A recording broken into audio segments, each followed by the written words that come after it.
Café Networking Podcast promotes successful business experts. I'm Tom Reaoch, known as the King of Networking, connecting people throughout the world from my podcast studio in Brazil. And today we talk with Debra Boggs, and she's joining us from Portland, Maine. Debra Boggs, founder, CEO of DS Executive Career Management, an award-winning interpreter, international speaker, expert in executive career growth, C-level job search strategy, and board candidate best practices. So, Debra, what skills are most important for board-level candidates right now? Thanks so much, Tom. I really appreciate the opportunity.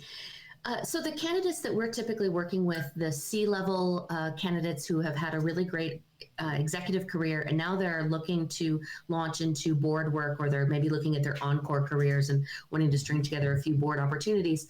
The very first thing I tell them before we even start thinking about their skills is to get really clear on their target company. What companies and boards are you uniquely qualified to serve on? Mm-hmm. And the reason I ask this is that will really help narrow the skill set and allow you to better communicate your value for those opportunities.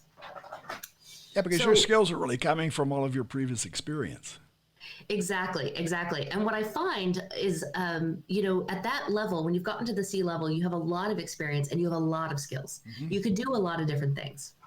But to get really clear on your board work and to really differentiate yourself, you have to think about those skills that are most important, because the CEO of Above Board, which is an executive hiring platform, said that the most common mistake that they see for board candidates is trying to be all things to all people, mm-hmm. rather than focusing on the specific areas of expertise and value adds. Mm-hmm. So that's where we want to get clear first. And what does that mean? It's what industries are you uniquely qualified to serve, right? You may have worked in several industries, or you may think a lot of my candidates will say, well, my work is transferable to any industry. And while that may be true, it's a lot easier to really focus in on that.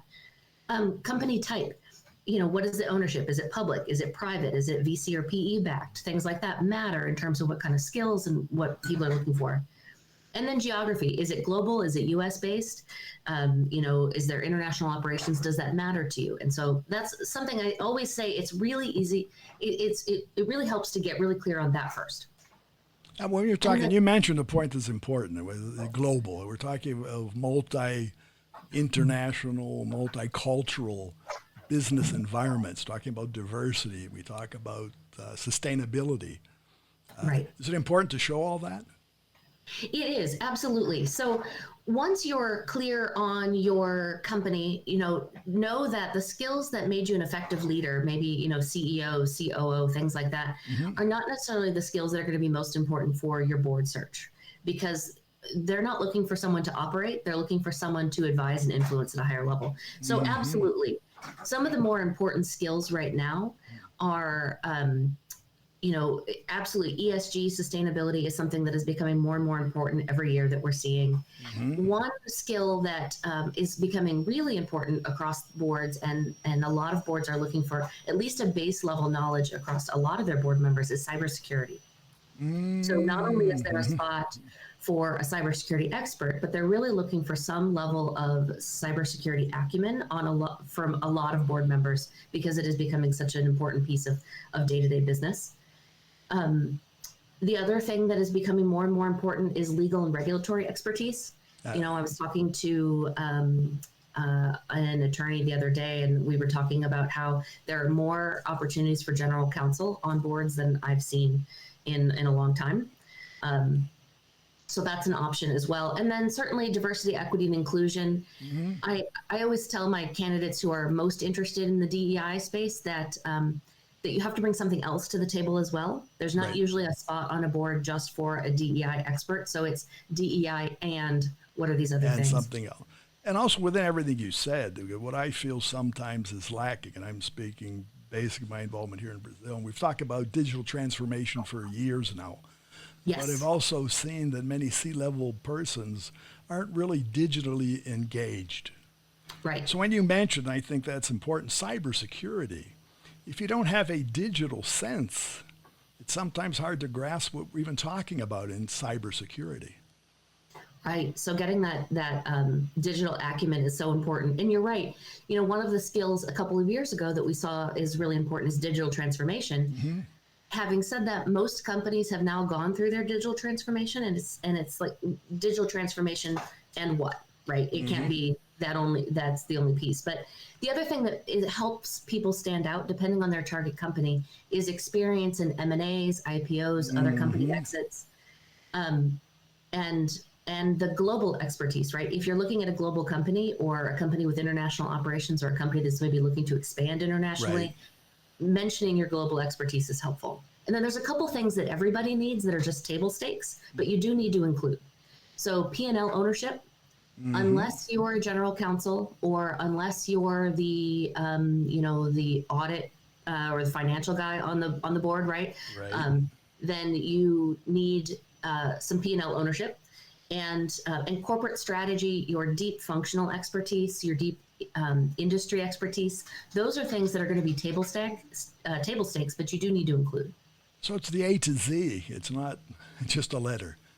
It is. Yep, absolutely. You need to include all of your highest level value. And I tell my candidates, don't get sucked into the day-to-day ownership of a company and the day-to-day leadership and things like that. They're not going to be bringing you on to lead people. They're not going to be bringing you on to drive change in a tactical way. It's more of how can you advise their C-level team in business strategy to move forward. Well, then in essence, what you do, you help your candidates or your clients help fill those gaps.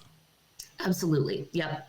We work, we could get really in the weeds, and I won't do this on our podcast, but there's an option. I tell my candidates, look at the board, the SEC proxy statements for US based companies and look at the board skills matrix for companies that are like your ideal company, because you can get in and see what skills are most important to their board. Right. And have an idea across your industry then what would probably be most important, even if you're not looking at the public company level. Very good. Benchmarking. So yeah, Debra, absolutely. how can our listeners find you? Yeah, so you can find me on our website at dscareermanagement.com or find me on LinkedIn. My name is Debra Boggs, DebraBoggs. Very good. So Debra, thanks for being here. Thank you so much, Tom. And again, for our listeners, it's Debra Boggs, Debra, the last name Boggs. Find her on LinkedIn and dscareermanagement.com.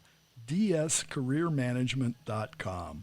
Café Networking is brought to us by Focus MI Market Intelligence, an agricultural market research specialist in Brazil. More information at focusmi.com. Talk to Tom, talk to the world. Thanks for listening. Until the next time here at Café and Networking Podcast.